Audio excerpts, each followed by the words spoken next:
All right, guys, so today we're going to work on a flow drill. Okay, so we're going to start on the feet and end with a submission. Okay, so that could be takedown, guard pass, mount, submission. It could be pull guard, sweep, submit, any sequence you want. But the one thing that we're going to do is start from the feet, finish with submission on the ground. Okay. So what I'm going to do is give you a default kind of sequence, and you can follow that one, or you can do any sequence that you want. Okay, but if you don't have one in mind, this is a good one to follow. Okay, it's real basic, and so if you're out of ideas, this is a good one.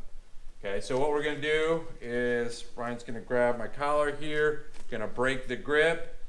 Again, I'm going to take the sleeve lip and I'm going to curl it and I'm going to break it to the outside here, and then I'm going to pull it across to my hip, bring in my elbow into the hip, and then I'm going to grab the seam here. Okay, and we're just going to do a single leg from here. So what I want him to do is offer up that leg. So I'm going to step forward here, and as I step, I pull on the seam. I can pull a little bit here, but this arm, the job is to keep this tight to the hip. This job is to pull his hips forward. Okay, so I'm grabbing and I'm stepping and then giving a good tug on the seam here. Okay, and then I'm just going to bring the foot behind the heel. Okay, so what he's going to do is either bring that up, which I just follow. So if he brings it up, I'm just going to go right into the single leg. Or if he does nothing, I just drop down and I'm going to hook, I'm going to feed, and then grab the heel and then come up. Okay, so what I want is to elevate that heel, and I'm going to step back because I want him to step toward me.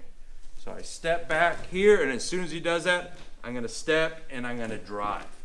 Okay, now see how I have that sleeve right here? I'm going to keep that grip, and I want to use my elbow down toward the knee and circle, step, hook, and then I'm going to drop for the armbar. Pinching, coming back, keep my knees tight, wrist tight to the chest, and then apply the hips to finish.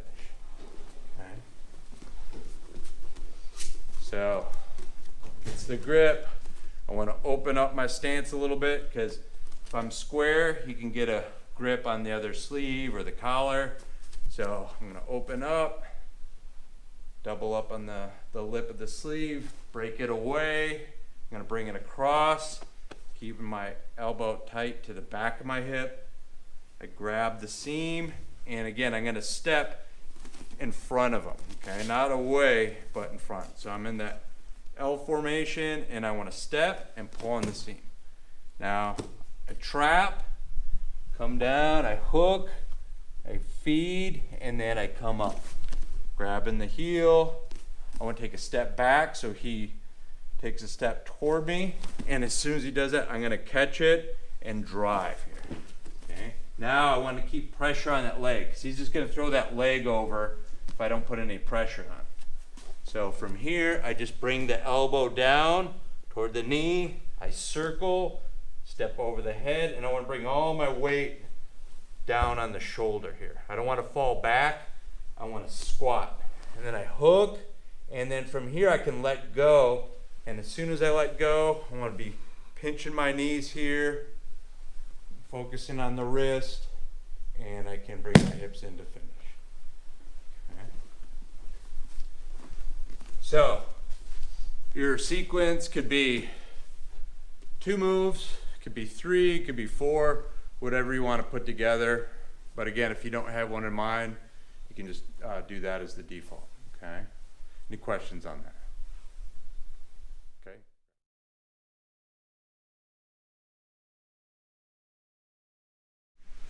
Okay, now what we're going to do is we're going to do a near side ankle pick. A lot of times when you do an ankle pick, you're attacking the far side. This time what we're going to do is attack the near side ankle. So this works good if he gets a grip here. That's I can't break his grip. So I want to get an inside grip here. Okay. So the higher the better. And remember, whenever you get a collar grip, you want to always try to go above the collarbone. Okay? If you go below the collarbone here, it's going to be easier to break, and I won't have as much leverage in terms of breaking his posture. If I go up here, it's going to be much, much easier. So that change of 2 or 3 inches can make a big difference.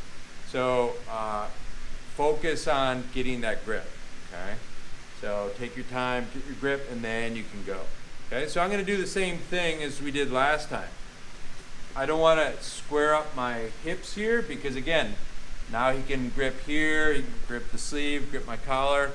So what I want to do is open up, and then I'm going to take a step back because I want him to step forward with that the same foot.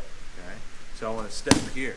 Okay? Now, what I'm going to do is I'm going to just drop to my knees and go straight down and bring all my weight toward that heel. Okay? I want him to get heavy on the heel. So if I drop down here, I'm dropping my elbow below the knee here. And now I can grab, and I'm just going to pull him back and lift up. Okay? So now I trap that grip he has. A lot of times when they get this grip, let's just over here. They hang on to it for a second or two, you know, because you get a vice grip, sometimes it's hard to let go. So I'm just trapping that and then stepping over and then sitting into the arm lock. Okay, so good thing about this is you're spinning them. Anytime you spin, you have that collar grip. You can keep them on their side and keep their back perpendicular to the mat, which makes it really good for an armbar attack. So he gets a grip. I can't break it. I'm going to go on the inside, get a high grip above the collarbone there. I'm going to take a step out, and again, I'm keeping my hips open. Step out, and then I'm just going to drop straight down, focusing all my weight, trying to get on that elbow, going to the heel here, and I'm dropping down. Okay, now from here, I'm just going back, and I'm kind of lifting up on the heel and spinning them. And I want to keep that grip here, okay? So it's going to be hard for him to turn away when I have him elevated here. I trap, and then I can turn my wrist to make it easier. Because if I step over here, I'm going to arm bar myself. So I want to twist as I'm stepping here. Now I just fall back, and I can pull my arm out, or I can even keep it. Because I can fall back, and it's going to be even tighter here if I bring it wrist into the armpit. Okay, so, but the other option is once I squat, I just fall back, bring the arm out, and then focus here on the wrist. So one more time. It's a grip, I can't break it. I'm going to feed the collar, high grip of the collarbone, take a big step back, and then I'm just going to drop straight down to my knees, focusing all my weight toward that heel. So elbow to the heel here, and I want to keep my elbow on the outside.